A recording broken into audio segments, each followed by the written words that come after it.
Idea is actually a very important thing before you actually start something. And in my view, idea is something which provides solution to a problem, and that problem could be an existing problem or a problem which is not articulated by the consumer. So it's actually a solution to a problem. Now, a great idea is where you are able to differentiate yourself from your competition, where it's a solution which is better than competition. So I would sum it up as something which is relevant but yet different from the competition is a great idea. I think it's absolutely, in a country like ours when there are so many people, there's so much of competition, everybody is trying to do the same thing, so it's quite challenging. So the way I look at it is that it's all about your observation skills. You just need to observe as to how things are happening. You need to stay focused on your target customer. And it's very important for any startup person or company to actually sharply define that who is my customer.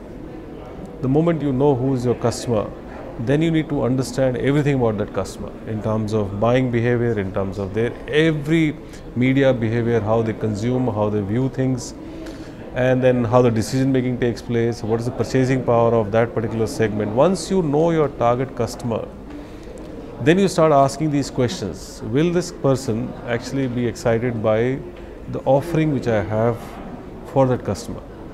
So it's all about observing that target customer.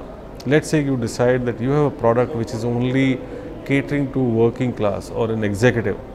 Then you need to figure out, let's say in the entire day, 24 hours in a day, live that life of that executive and see what are the issues or what is that person looking for.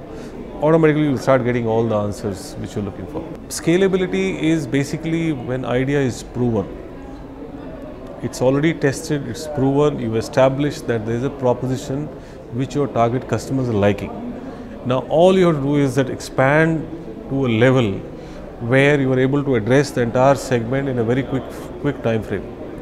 And the way it works is that you need to actually build a team. The issue with the scale-up stage and startup stage is that in a startup, one person is doing everything. But in a scale-up situation, you are not doing everything. You are actually building a team of people to do the same thing on a much larger scale. So there is a significance of planning. There is a significance of resource identification, allocation, and execution. It's like a project management, network management. So a lot of these management processes start falling in place. Delegation of authority. So you're just managing various units to scale this up. You are not doing it yourself. So it's a big transition for a startup person to scale up stage.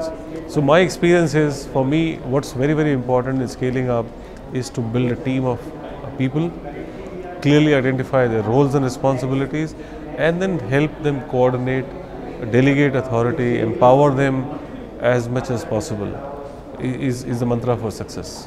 Yes, I actually used to work for large MNCs. I had to leave all that to join a small entrepreneur, become a sort of professional entrepreneur. My current status is I'm a professional entrepreneur working in a small setup, but then I was required to scale it up. Today our company is close to $100 million. We are making profits to the extent of $20 million. We have come from a size meaning just about $7 or $8 million 5 years back. So it's a huge scale up task we have achieved.